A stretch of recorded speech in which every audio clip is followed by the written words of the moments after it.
안녕하세요. 공uk방 119 교원 더 퍼스트입니다. 오늘은 지난 4월 말에 발표된 서울 주요 대학 정시 40% 육박에 대하여 알아보겠습니다. 먼저 반가운 소식 한번 알아보겠습니다. 교육부에서는 더 이상 등교 수업을 미룰 수 없어 학년별 격주제 또는 격일제로 등교 수업을 하기로 했습니다. 5월 20일 고3을 시작으로 해서 5월 27일 고2, 중3, 초1, 2 유치원, 6월 1일 고1, 중2, 초3, 4학년, 6월 8일 중1, 초5, 6학년.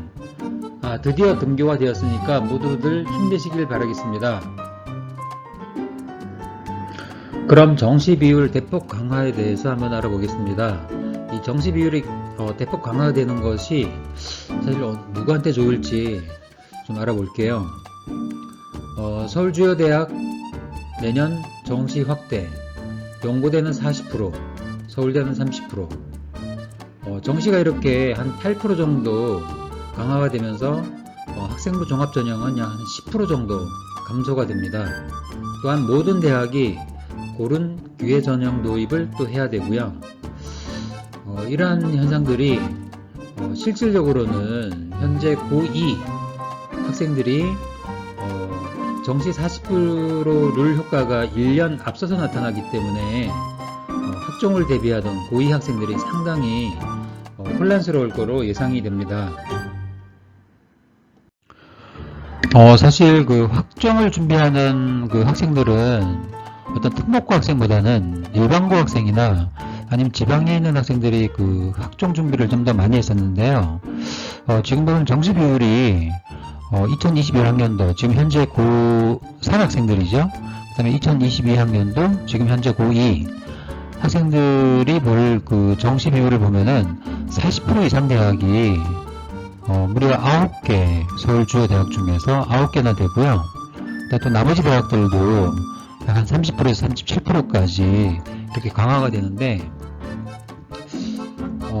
사실 이렇게 그 정시 비율이 강화되는 것은 누구한테 이득이 될까요?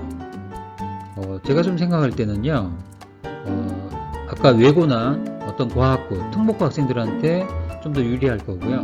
그 다음에 또 자사고, 아니면 교육특구에 있는 뭐 파락군, 이런 데 학생들한테 좀 더 유리하지 않을까. 그리고 재수생. 사실 이러한 현상은 지금 이번 정부에서 하고 있는 교육정책 변화, 그러니까 2028년도 대입 개편을 위해서 국가교육위원회가 출범을 하려고 하는데, 이 국가교육위원회가 생각하고 있는 교육정책과는 약간의 반대되는 입장이 아닌가 이렇게 생각이 됩니다. 이 학종은 사실 이렇게 10%가 줄어드는데요. 이거는 어떤 그 학생의 잠재 능력, 어떤 가능성, 그 다음에 어떤 교과 성적보다는 학생의 어떤 그 잠재 능력을 통한 인재 발굴의 목표가 있었는데, 이런 게 없어지는 게 조금 좀 안타깝습니다. 근데 사실 학종이 그 많이 좀 줄어들었는데, 전국 4년제 대학 전체를 보면은요, 2022학년도 보시면은 학종이 약 한 75%, 그 다음에 정시가 약 한 24%.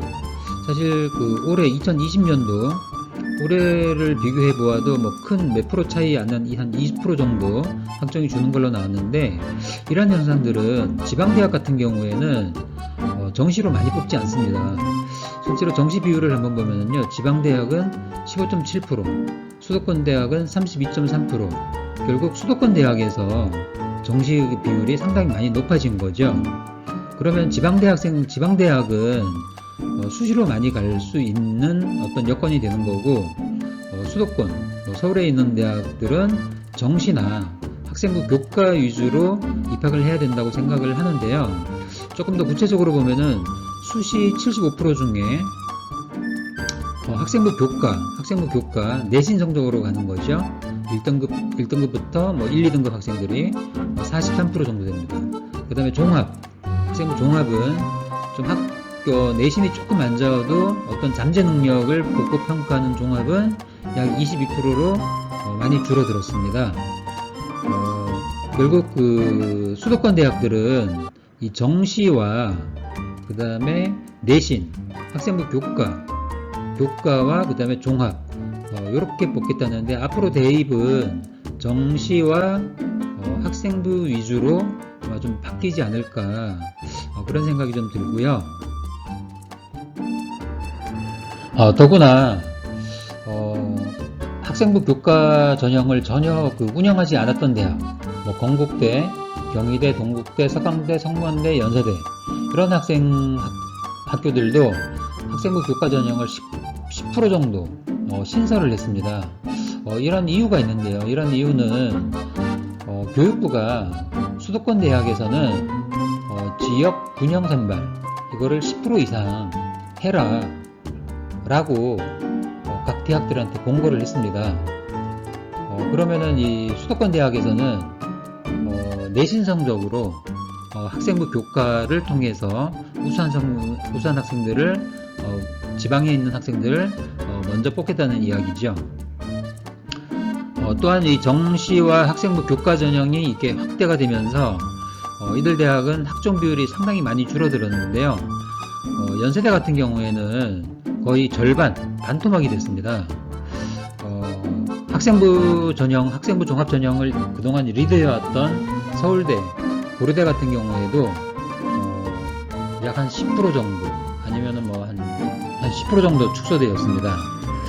이러한 현상들은 아마 각 대학들이 교육부의 눈치를 보고 있다는 거죠. 만약에 교육부의 정책을 잘 따르지 않으면은 이 등록금은 동결이 됐는데 보조금 지원을 못 받으면은 대학 운영이 어려우니까 그런 교육부의 눈치를 보고 있는데, 사실 이거는 지금 현재 앞으로 2028년도 대입 제도 변화와는 상당한 차이가 있을 거라고 생각이 됩니다. 당장 그 서울 주요 대학의 학종을 목표로 했던 그 대입을 준비하던 학생들한테는 좀 타격이 있을 거로 예상이 되는데요.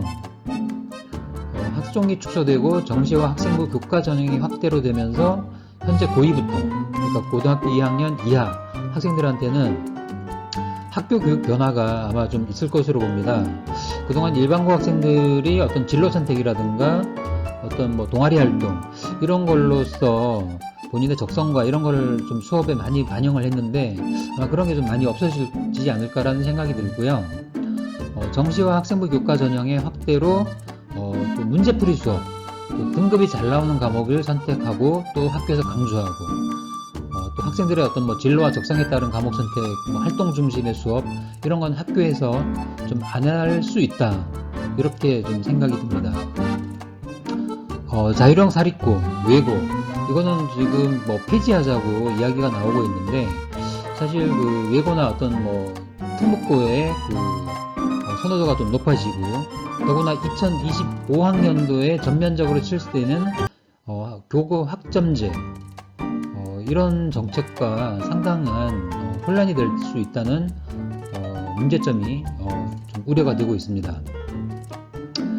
결국 문제점을 보면은요, 지금 국가교육위원회에서 지금 준비하고 있는 2025년도 고교육 학점제에 따른 2028년도 입시 개편, 이거와는 지금 현재 그 수능을 강화하는 것은 상당한 좀 모순이 있고, 왜냐하면 수능과 내신 같은 상대평가로는 이 고교육 학점제가 시행이 되기 어렵습니다.